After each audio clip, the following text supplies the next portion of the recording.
In this video, we'll introduce the idea of the determinant of a matrix, which is a single number that gives a certain characterization of how this matrix behaves and what it does. So, for a 2 by 2 matrix, something that you may have seen previously, the determinant is given by determinant of A is AD minus BC. So it's the product of the entries on the diagonal, and then minus the product on the off diagonal. How can we think about this determinant? Well, let's look at what this matrix does to 4 specific vectors. So if I look at the matrix A, B, C, D applied to vectors 0, 0, 1, 0, 0, 1, and 1, 1, we see that it sends 0, 0 to itself, as all matrices do. It sends 1, 0 to A, C, 0, 1 to B, D, and then 1, 1 to A plus B, C plus D. Now, if we assume all these numbers are positive just for sketching purposes, we can draw out these points on sort of a 2D plane. So the initial thing we had was 0, 0, 1, 0, 0, 1, and 1, 1 was this square. And after matrix A, we get 0, 0 again. We get the point AC. We get the point BD. Call this AC. This is BD. And then A plus B, C plus D is up here. In particular, this is a parallelogram. And if you go back and think about it, the area of this parallelogram that you get is actually AD minus BC, which is the determinant of the matrix. So the matrix takes this square of area 1 was 1 by 1 and transforms it into a shape of area determinant of A. The determinant really tells us how much this matrix scales up or scales down points and areas in the plane as it multiplies things. The determinant is how much A scales vectors on average. So that means it's a good thing to know. It's a good thing to be able to calculate to know how the matrix is going to behave, to know what its determinant is. Now, 2 by 2, good. We have a formula for that. That's great. What about larger matrices? That gets a little trickier.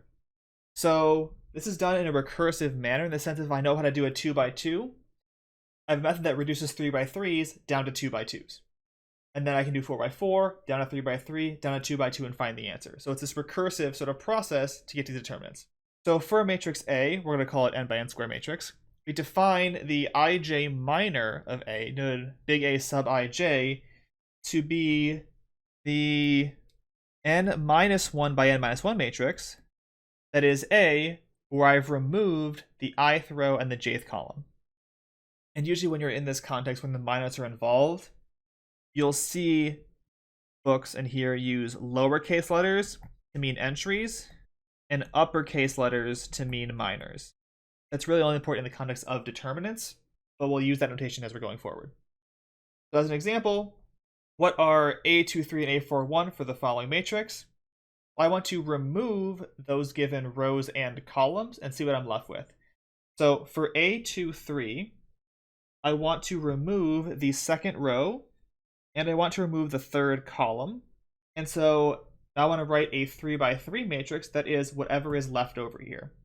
So A23 is going to be the matrix 1, 0, minus 1 from that first row. Right, I'm basically just skipping over whatever I'm removing. So I skip the 5 and just get this. I then skip the third row, 2, 3, 1, 1, 1, 3. And for A41, I'm removing the fourth row and the first column. I'm ignoring all the green stuff. You get that A41 should be 0, 5, minus 1, 6, minus 2, 1, 3, 0, 1. Now, why is this important? Well, it turns out this minor is how I reduce from a bigger matrix to a smaller one to find determinants. And here's the formula. The idea is basically the following. I'm going to pick a row or column.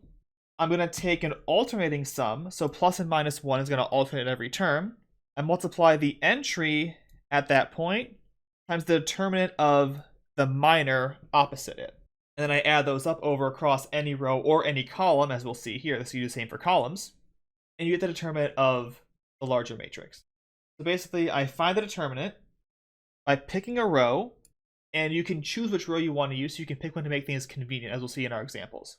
And then I compute by adding up along that row, I add up the entry times the determinant of the opposite minor, or I guess the corresponding minor, add that up, and that gets me my full determinant when I multiply with plus and minus signs.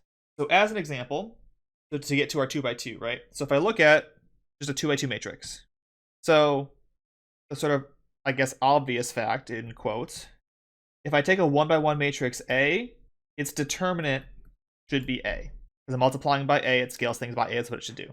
So for a 2 by 2, how does that work? Well, I take the matrix A, B, C, D. I can choose where I want to expand. Let's expand along the first row. It means I choose the first row for my row. Now I'm going to step across it, and at every point I'm going to add up -1 to the I plus j, where I and j are my row and column numbers, times the entry times the determinant of the opposite minor. So I pick the first row. I start with A in 1, 1. That's -1 to the 1 plus 1 times the entry at that point, which is A, times the determinant of the opposite minor, which in this case, if I remove the first row and first column, I just get D. And then I step over.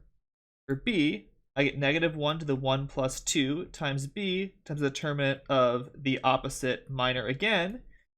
If I work this out, this is exactly AD minus BC.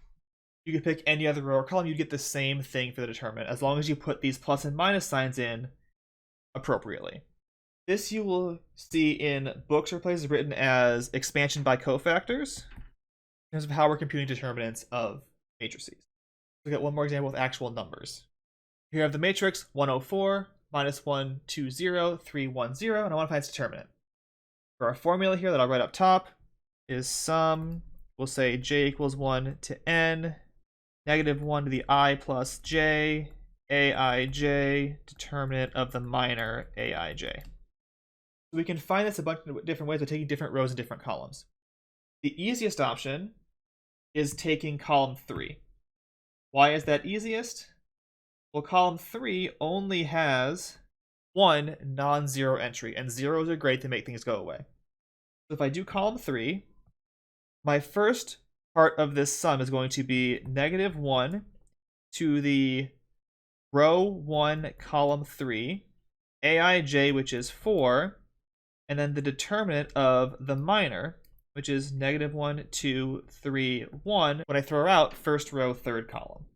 And then I would get a plus -1 to the 1 plus 4 times 0, because that's a 0 here in the second step. I'm going down this column, so I did the 4, and now I'm at the 0, so that's gone.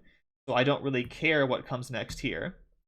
And then plus -1 to the 1 plus 5 times 0 again, from this 0 here. And so I can do that, and I can work this out. This will then be -1 to the 1 plus 3 is 4 is even, so it's positive. 4 times, determine the 2 by 2. -1 times 1 is -1, minus 3 times 2 is 6. This gets me a -28 for my determinant. Now let's say we want to go not the easy route. Let's do column 1 instead. This would be a bad choice because this has 3 non-zero entries, so I'm going to have to do this 3 times. Let's see what that looks like then. So if I take column 1, I'm going to get a -1 to the 1 plus 1 times the entry there, which is a 1, and the determinant of the opposite minor. So this is determinant of 2, 0, 1, 0, plus -1 to the 1 plus 2, stepping down 1, times that entry there, which is a -1, and the determinant of the opposite minor, which is 0, 4, 1, 0, and then plus -1 to the 1 plus 3, the entry there is a 3, determinant of the opposite minor, which is 0, 4, 2, 0. And now we just add this up again. For that first entry, that's a positive from the -1, so I get 1 times the determinant of that, which is 2 times 0 minus 1 times 0. That's going to be 0. That's nice. Plus a -1 times a -1. -1/3 is negative. Determinant of that, which is going to be 0 times 0 minus 4 times 1. And then plus -1 to the 4th is 1 times 3. And the determinant comes out to 0 times 0 minus 4 times 2. The first term here is 0. This is positive, is -4. And then 1 times 3 times 12 is minus 24 is again minus 28. So it doesn't matter which row or column you use to find the determinant. Just some will be easier than others based on the zeros that you see in the matrix. More zeros means you want to pick that row or column, solve it out. As you can see, the first one was a lot simpler than the second. And any row, any column you pick will work. Is which one do you want to use to make it the easiest way to figure out what the determinant is for this matrix. That's the idea of the determinant. It is a number assigned to a matrix that's going to have some nice properties as to how this matrix behaves and what it does to vectors, as well as other properties of the matrix and the rows and columns of this matrix that we'll talk about in the future.